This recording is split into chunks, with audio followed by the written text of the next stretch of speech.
আজকের দুনিয়ায় মানুষ ঘুমাতে পারে না শান্তিতে, মন ভরে না সুখে, কারণ ভিতরে নেই প্রশান্তি। কিন্তু ইসলাম আমাদের দিয়েছে 5টি টিপস, যা মেনে চললে আপনার জীবন ভরে উঠবে প্রকৃত প্রশান্তিতে। প্রথম টিপস, কোরআন তেলাওয়াত করা। আল্লাহ তাআলা বলেন, নিশ্চয়ই কোরআনের মাধ্যমে মন প্রশান্ত হয়। প্রতিদিন অন্তত 5 মিনিট কোরআন তেলাওয়াত করুন, আপনার মন খুঁজে পাবে এক অদ্ভুত শান্তি। দ্বিতীয় টিপস, মনোযোগ দিয়ে নামাজ পড়া। নামাজ মানে শুধু ফরজ আদায় নয়, এটা আপনার আর রবের মাঝের সংযোগ।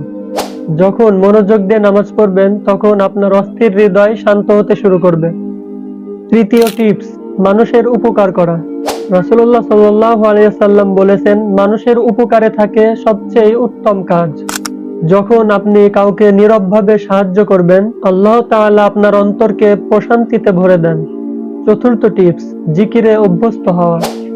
জিকির এমন এক ঔষধ যা মনকে শান্ত করে, ভয় দূর করে, আত্মাকে হালকা করে। রাসূলুল্লাহ সাল্লাল্লাহু আলাইহি ওয়াসাল্লাম বলেন, যে আল্লাহকে স্মরণ করে সেই সফল। পঞ্চম টিপস, ক্ষমা করতে শিখা। কাউকে ক্ষমা করা কঠিন, কিন্তু এটি মনকে করে হালকা, মুক্ত ও শান্ত। আল্লাহ তাআলা বলেন, ক্ষমা করো যেমন আমি তোমাদেরকে ক্ষমা করেছি। শান্তি বাহিরে নয়, শান্তি ভিতরেই। আর ভিতরটা শান্তি হয় যখন আপনি আল্লাহর পথে হাঁটেন। আজ থেকেই শুরু করুন এই 5টি সহজ আমল।